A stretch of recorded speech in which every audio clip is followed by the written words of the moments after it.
Break के बाद एक बार फिर से आप सभी का स्वागत है। दोस्तों, दुनिया में कितने लोग हैं जो दूसरों के लिए जीते हैं? शायद बहुत कम, लेकिन नफीस जंग दूसरों के लिए जीती हैं। मेंटली चैलेंज्ड बच्चों को जिंदगी भर कैसे दर्द से जूझना पड़ता है और इनकी जिंदगी कितनी मुश्किल होती है, इसे ही कुछ हद तक आसान बनाने के लिए नफीस जंग ने मासूम फाउंडेशन की शुरुआत की। आइए चलते हैं और मिलते हैं नफीस जंग से। घर से मस्जिद है बहुत दूर, चलो यूं कर ले। किसी रोते हुए बच्चे को हंसाया जाए, किसी रोते हुए बच्चे को हंसाया जाए। ये है नफीस जंग। इनके जैसे लोग दुनिया में कम ही होते हैं। ये उन लोगों में से हैं जिन्होंने अपने सारे ऐशो आराम मेंटली चैलेंज्ड बच्चों के लिए छोड़ दिए। कनाडा में अपनी फैमिली के होते हुए भी इंडिया आ गईं, सिर्फ सोशल वर्क के लिए। यहाँ आकर मासूम नाम का एनजीओ खोला जो सिर्फ और सिर्फ मेंटली चैलेंज्ड बच्चों के लिए पढ़ाई से लेकर रोजगार मुहैया कराने का काम करता है। छोटी सी जगह में चल रहा ये स्कूल इन बच्चों की जिंदगी बदले, यही इनकी पहली और आखिरी ख्वाहिश है। यूं तो नफीस जंग निजामों के घराने से ताल्लुक रखती हैं, लेकिन बचपन से ही गरीबों और मजलूमों के लिए काम करना चाहती थीं। मगर शादी के बाद कनाडा चली गईं। पारिवारिक जिम्मेवारियों के कम होने के बाद अपने उस सपने को पूरा करने हिंदुस्तान वापस आ गई जो बचपन से करना चाहती थीं।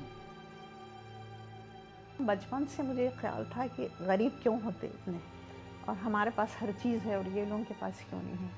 मैं यही सोचती थी, मगर बचपना था तो जाहिर है जब तक कुछ ड्रीम नहीं थी। देन फिर मेरी शादी हो गई और मैं कनाडा मूव हो गई।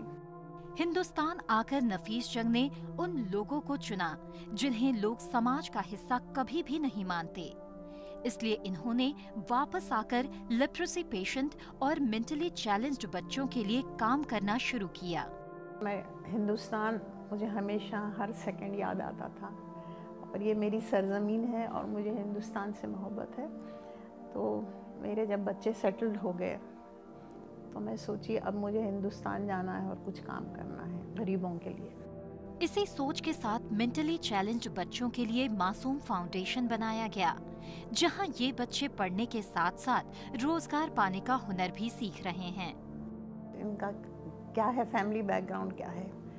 यूजुअली ये पूरे छोटे तबके के लोग हैं, ज़्यादा एजुकेशन नहीं है लोगों के पास, तो ये समझ भी नहीं सकते कि मेंटली चैलेंज चिल्ड्रन क्या चीज़ होती है। ये पैदाइशी है, मालूम है। तो हम माँ बाप को समझाते, मीटिंग्स रखते, और ये बच्चों को देख देख के एक बच्चा की क्या काबिल है, किस काबिल है, इसको क्या काम कराना चाहिए। शुरुआत में इस एनजीओ से 6 बच्चे जुड़े, जिन्हें नफीस जंग ने खुद झुग्गी झोपड़ियों में जाकर तलाश किया, और इन सब के पीछे एक ही मकसद था, इन बच्चों को जिंदगी जीने का हुनर सिखाना। मेरी जिंदगी की ख्वाहिश है कि before I go away from India और ऊपर, ये बच्चे अपने पैरों पे खड़े हो जाना, बस यही ख्वाहिश है। कम से कम कमा के खा तो सकें। मुकाम वालों का यही है कि कुछ अर्न करना और सोशल स्ट्रीम में आ जाना, क्योंकि अब ये बच्चे जो हैं काफ़ी कॉन्फिडेंट हैं। ये वैसे बच्चे नहीं दिखते अब। 11 साल में काफ़ी कुछ बदला है, काफ़ी अच्छा बोलने लगा, काफ़ी अच्छा सुनने लगा। मैंने सोचा भी नहीं था ये ऐसा बोल सकता है, लेकिन स्कूल वालों का डाल भेजेगा, बड़ी मैडम का बहुत मैं शुक्रगुजार हूँ। उनकी वजह से मेरा बच्चा बहुत अच्छा सुनता है, बहुत अच्छा बोल लेता है, बहुत अच्छे से काम कर लेता। नहीं तो मैं सोचती थी लोग इसे पागल कहेंगे। मेंटली चैलेंज्ड बच्चों के साथ काम करके नफीस दुनिया को सिर्फ ये दिखाना चाहती हैं कि ये बच्चे प्यार मिलने पर नॉर्मल भी हो जाते हैं। इनकी एक ही दवा है, और वो है इन्हें अहमियत देना। मेंटली चैलेंज बहुत डिफ़िकल्ट टास्क है काम करने के लिए, मगर मुझे ऐसा दिखता है अब ये बच्चे इतने समझदार हो गए हैं, इनको मोहब्बत, काइंडनेस, जैसे मैं आपको बोली, जितनी इनको अहमियत दी है वो बच्चे नॉर्मल हो जा रहे हैं। मालूम है, तो और मेरी ख्वाहिश ये है कि ज़्यादा से ज़्यादा बच्चे आएँ हमारे पास और हम ज़्यादा से ज़्यादा इन लोगों को मेन स्ट्रीम में लाएँ।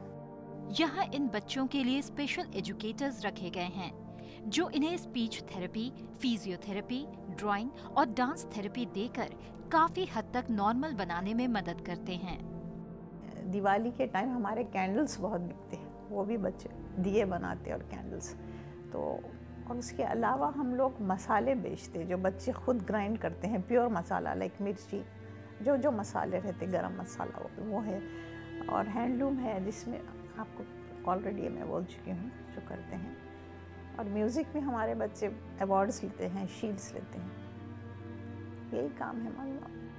हालांकि नफीस जंग की फैमिली कनाडा में रहती है, लेकिन अपने बच्चों के लाख वापस बुलाने पर भी ये इन्हीं बच्चों के साथ रहना चाहती हैं, क्योंकि इन बच्चों को इनकी ज्यादा जरूरत है। बच्चों को यकीन है कि मैं अच्छा काम कर रही हूँ। तो कभी कभी वो लोग बोलते कि आ जाइए आप कनाडा, हमारे साथ भी रहिए। तो मैं जाती हूँ, उनके साथ भी रहती हूँ 5 महीने और यहाँ पर रहती हूँ। तो माशाल्लाह से मेरे बच्चे वेल सेटल्ड हैं लाइफ में कनाडा में, और उनको उतनी मेरी ज़रूरत नहीं है जितनी गरीब बच्चों को ज़रूरत है।